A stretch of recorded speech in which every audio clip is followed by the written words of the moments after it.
You're tuned into Recovery TV, the voice of hope, with your host, John J. Tassoni Jr. Discussions and information on addiction and mental health issues. Here's your host with today's guest. Welcome to another edition of Recovery TV, and I'm your host, John Tassoni. Narcan, please get it. You can get it at your pharmacies, you can get it at URI, and any other place that gives it away. You can get it, put it in your purse, leave it in your car. It's a lifesaver, a lifesaver. My guest today is Ms. Linda Hurley, President and CEO of Kodak, which has a brand new facility off of Silver Spring Street in Providence. So welcome on Royal Little Drive. Welcome, Linda, and thank you for joining us today. Thank you for having me, John. So there's a number of things I'd like to talk to you today about, and the first thing is your new facility, which is a whole bunch of integrated care on Royal Little Drive. Let's talk a little bit about it. So as I told you when I was on months before, the Integrated Care Center is simply a center that is trying to provide the needs that the community has presented as what they want. So yes, everyone knows that Kodak, usually when I go out, I say, you know, when you say Kodak, what do you think about? No school. Right. It's snowing. No. And so, but anyway, what's important to know is now Kodak is providing psychiatric care, medical care. We have people at 45 Royal Little that are meeting the needs of folks that need housing, that need help with employment, vocational training, their insurance, and many others, legal issues, probation, parole, labor and training. It's just a lovely facility. It's all encompassing, and one of the things that we are doing is having also a food sustainability program. Okay. Can I tell you about that right Yeah, now? sure. So I thank you very much for connecting us to the Laborers Union 271. Mm-hmm. They are providing food for Kodak. We're their partners now for this next round of their giving. And they brought, two days ago, they brought us a tremendous amount of non-perishable food. Many of the people that come to us for care are hungry. And so what we can do now, boots on the ground, we can give someone bags for 1, 2, or 4 people in a household, and we connect them to the Rhode Island Food Bank distribution center that's closest to that person's home or where they reside. So it's, and by Friday, we will have distributed in all 8 of our communities. So it's really exciting. You know, it's exciting to see how labor and the private sector are now working closely together with all the problems that are in the community. First of all, you know, Danny Bianco and 271, Mike Sabatoni, all the guys that I know who have big hearts. You know, it takes someone who goes through the trainings in all these unions, enormous amount of money to train someone as an apprentice all the way up to a journeyman. And when you lose a person of an overdose or mental health issue, that money goes away, and that's wasted money. Because now they're coming back and giving back to the community to make sure that these folks get the care and the needs that they need to stay well and stay healthy and stay a productive union member. Because when you lose one, you lose a lot. Because when you see all the people that they work with as far as teams, and one player is off the team because of an overdose, it really hits home. So I want to thank the unions, the AFL-CIO, for stepping up. We're so grateful, so grateful. Yep. So let's talk about as far as 45 Royal Little Drive, and I call it a one-stop shop. Yes. Yeah. You go through the front door, you can get job training, you can get mental health, you can get substance use issues, you can get Physical health, physical medical. health, dental health. You can get it all. Get it all. There's actually nine specialty medicines as well.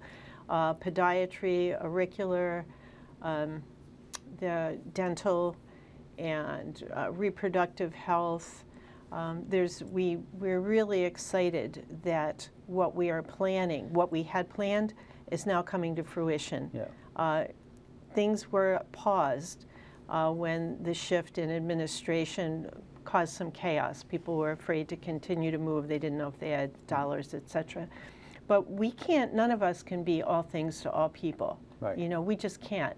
So what this center is about is it's a center of collaboration of providers of all the services possible in one spot, one-stop shopping, for any individual in the community, in the state, can come off of I-95, come down the hill, and say, this is what I need. And right now, I need food.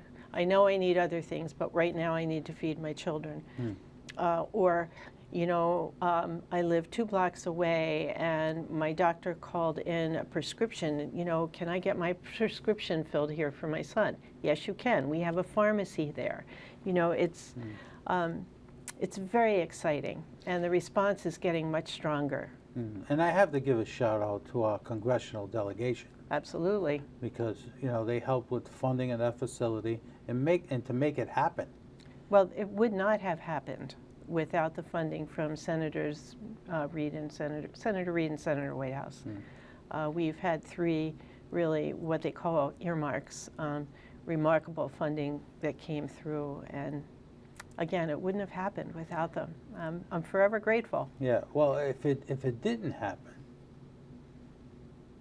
you look at the community as a whole, and you would have had to take a bus from Kodak to the Pastore Complex in Cranston for workforce, and to other different locations in order to get what you wanted or you needed help with, and now you just go to one spot. Exactly. Take the bus to 45 Royal Little Drive, drive your car, big parking lot. Yeah. It's like, it's a dream. It's a dream. And speaking of bus, you know, I have to thank RIPTA.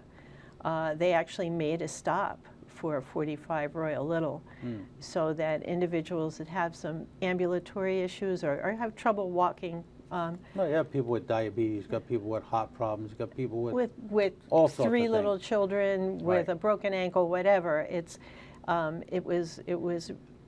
was not an easy task, and they did it for us, for the people we serve, and I'm so grateful. Now, I believe, and correct me if I'm wrong, you have 9 different locations in the state? We have 8. 8. Yeah. All right, so I was one off, not too bad. Yeah. Are they all going to be operational, or are you thinking of consolidating any and the vision moving forward? We're not thinking of consolidating at this point. Again, because of transportation and the culture of transportation in Rhode Island.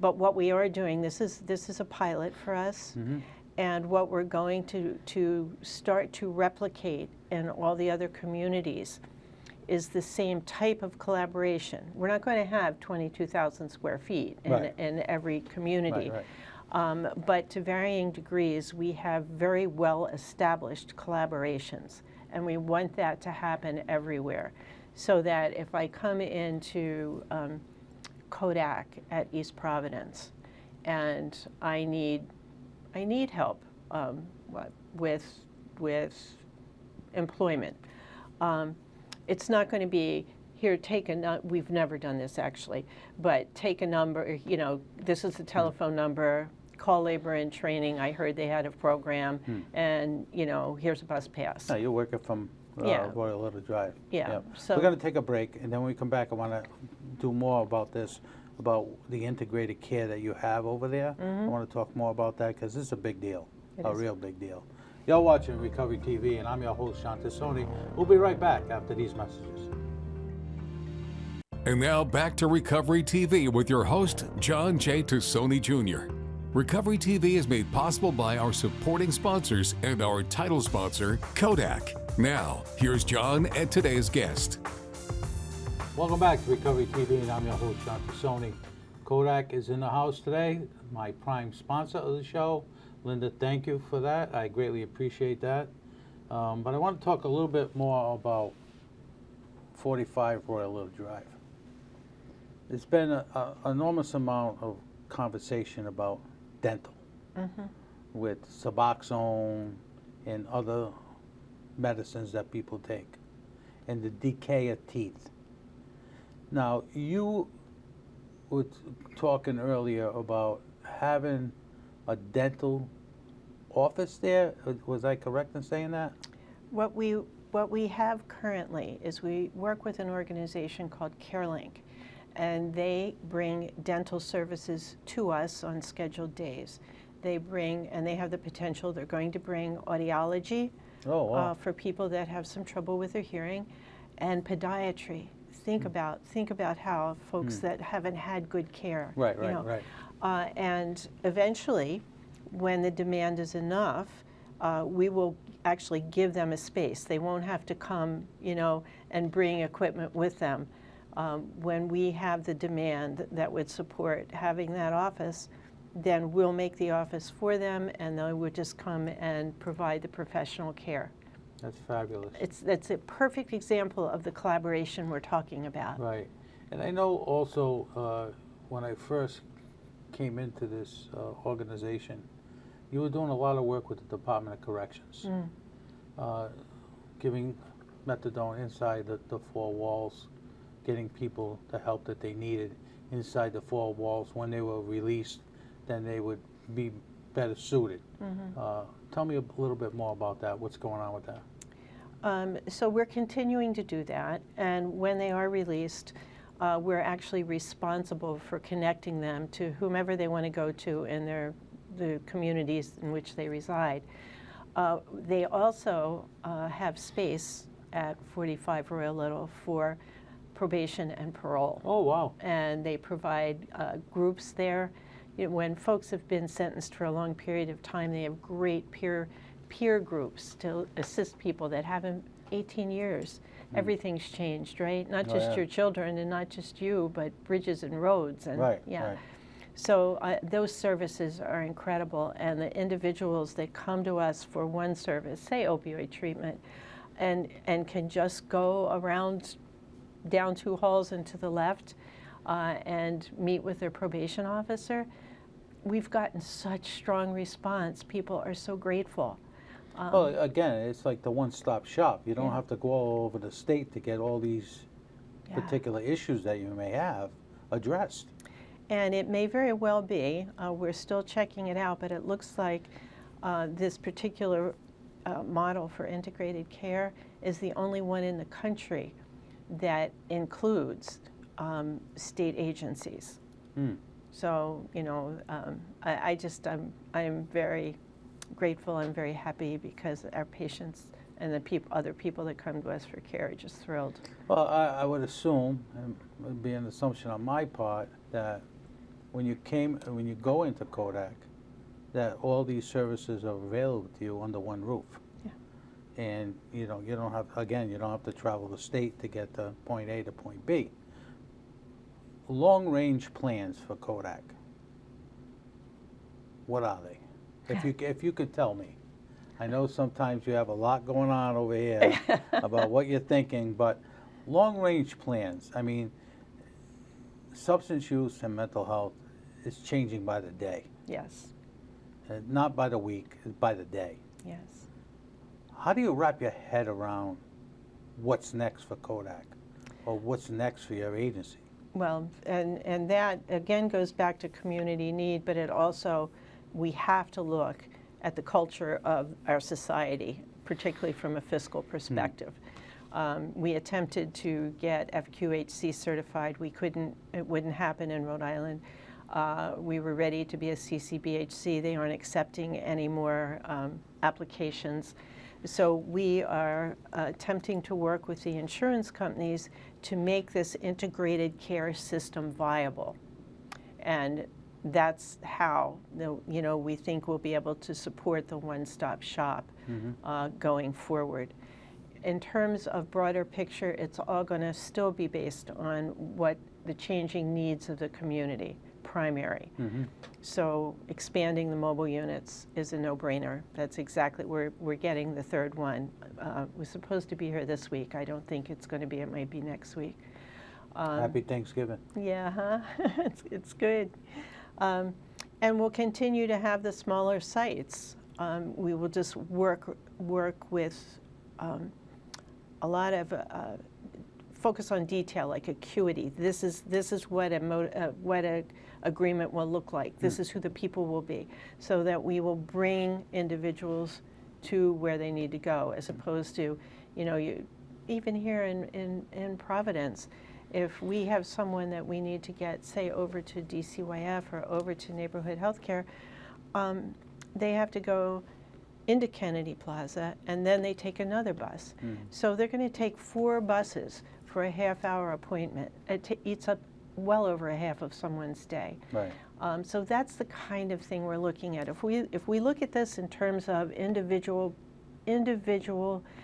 needs, well, this is what we need to do. We need to figure this out. And I think when you look at the map of where people are situated within the state,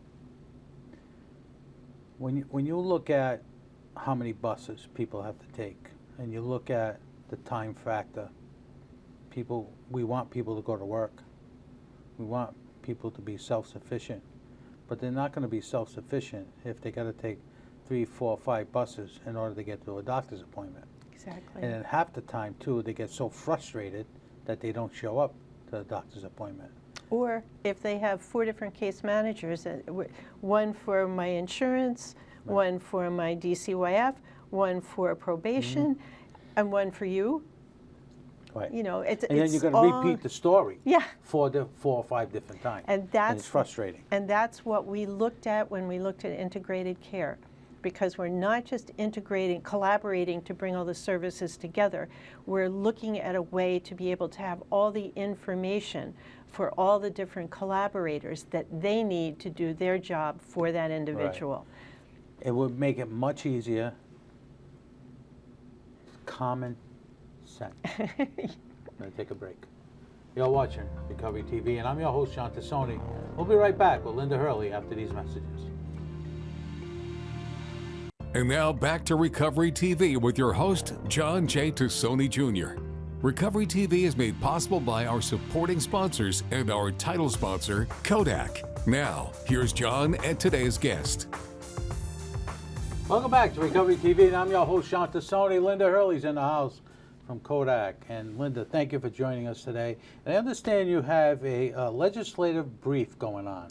Yes, I'm a member of the Rhode Island Public Health Association on their board of directors, and we create briefs, informational briefs, like one-pagers, and we are releasing a brief on the current status of the opioid epidemic in Rhode Island the first week of December. Okay.